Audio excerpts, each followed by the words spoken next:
All right, today we are diving deep into something absolutely critical, the DAO Treasury.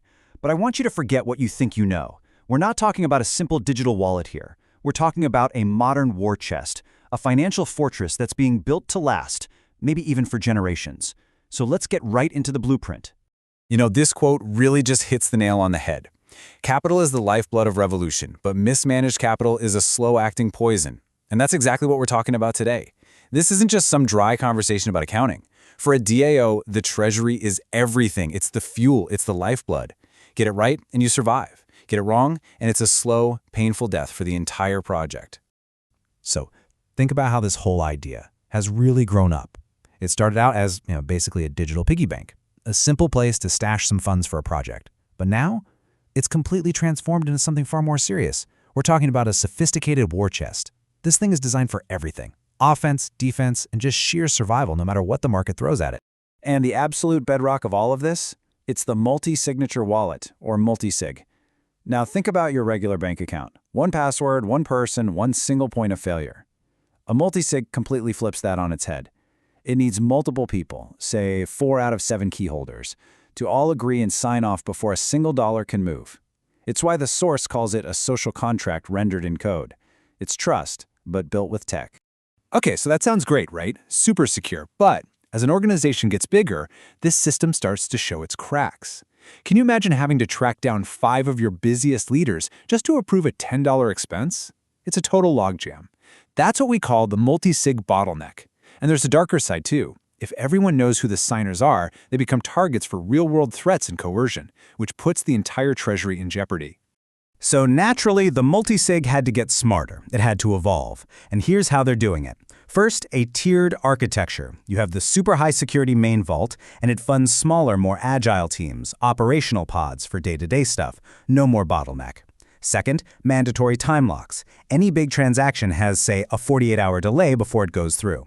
This acts like a circuit breaker. If something shady is happening, it gives the community time to stop it. And third, and this is really cool, is MPC technology. The best way to think about it is like taking a physical key and shattering it into 1,000 tiny shards.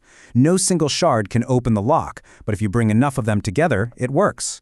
The key literally never exists in one single place, so there's nothing to steal. Okay, so once you've got that Fort Knox level security locked down, the game changes. It's not just about defense anymore, it's about endurance. It's about building a treasury that can outlast all of us, maybe even survive for 100 years. And how do you do that? The answer is simple, but it is so powerful. Radical diversification. And this right here is the golden rule, the 80-20 rule. Look, if a DAO keeps its entire treasury in its own governance token, it is not building a war chest. It's making a wild, speculative bet on itself.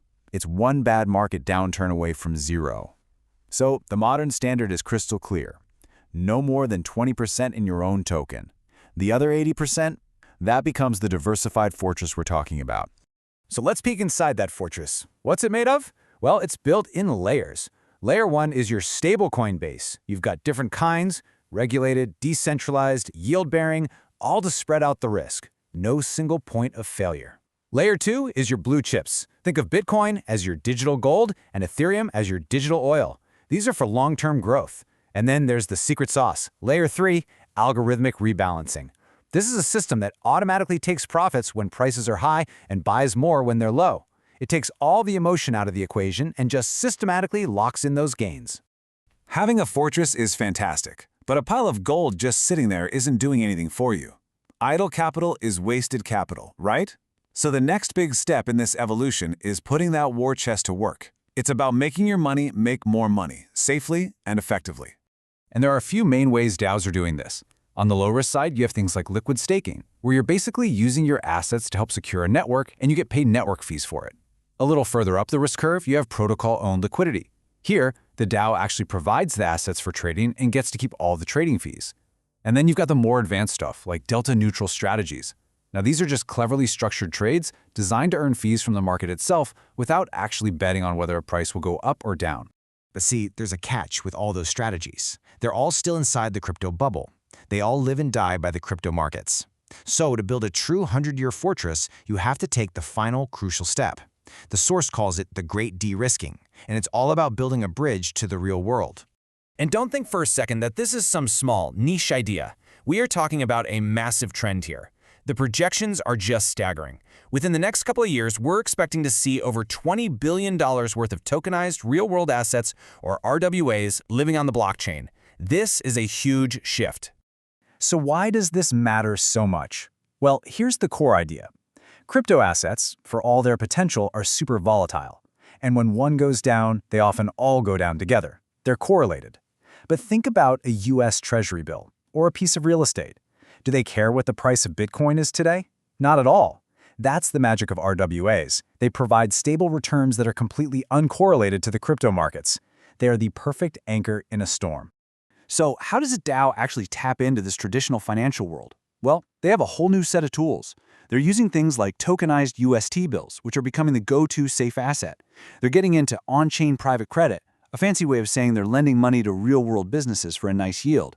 And importantly, all of this is done using special legal wrappers that are bankruptcy remote, which means the DAO's assets are protected even if a partner company goes under.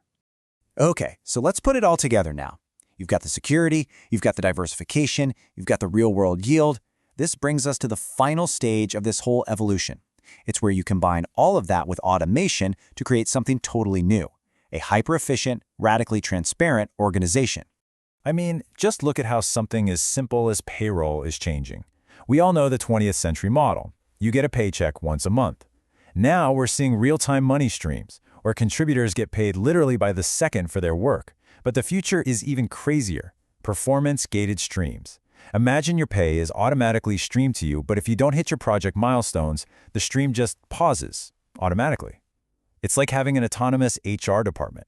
And this automation isn't just about efficiency, it's about creating direct value for the community. With something called a dividend protocol, any profits the Treasury makes can be automatically pushed out to everyone who holds the token. There's no vote, no red tape, no delays, it just happens. And all of a sudden, your governance token isn't just for voting anymore. It's a productive asset that generates real income.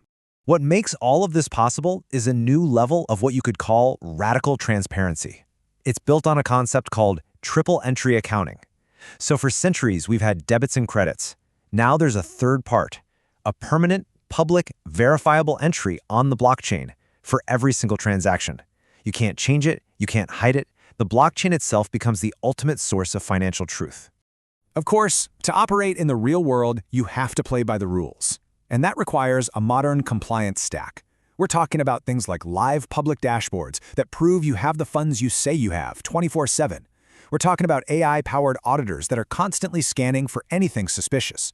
And a huge one, automated tax reporting tools that finally solve the absolute nightmare of handling taxes for a global, decentralized workforce. And that brings us to the final, powerful idea here, which is straight from the source. Build your chest as if the world depends on it, because in 2026, it likely does. When you think about it, a treasury is more than just money. It's the physical form of a community's collective will and ambition. And managing it with this level of care, this level of sophistication, well, it's not just best practice. It is the way these new kinds of organizations are going to survive, thrive, and maybe, just maybe, build a piece of the future.